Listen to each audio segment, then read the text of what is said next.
Hello sa mga ka-work from home ko dyan. Alam ko marami nagtatanong sa inyo kung saan ko nabili tong headset na to. Wireless headset ng EXA. So, dyan ko siya nabili.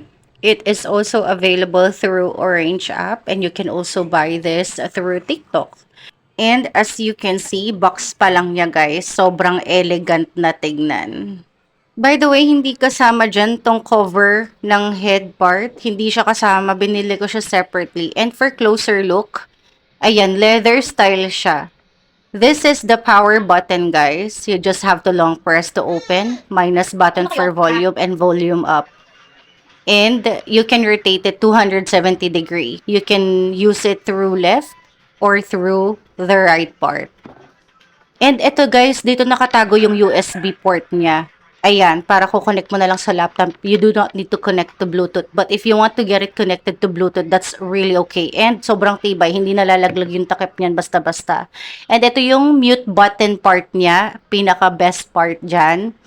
Ipipindutin mo lang siya and EXA will tell you if it's on or off. And if you feel like you want to adjust the headset part, yan, pwede mong i-adjust up and down. You can put it back if you want to. If you feel like your head is too big for this headset, you just have to adjust it. And this is the charger. Ayan. USB port and then Type-C, yung sasaksakan ng mismong headset. And I bought the adapter because it doesn't comes with adapter. Yan, saksak mo lang siya like that. And there, pwede mo nang saksak dun sa adapter and charge mo na siya. You do not need to charge it for a very long time. The life hours ng battery niya can last up to 35 hours. Ganun kalala and ganun kaganda.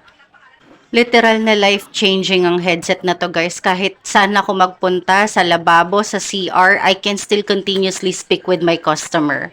Ganun siya kaganda and ka-high-tech. If I were you, click the yellow basket and buy yours now.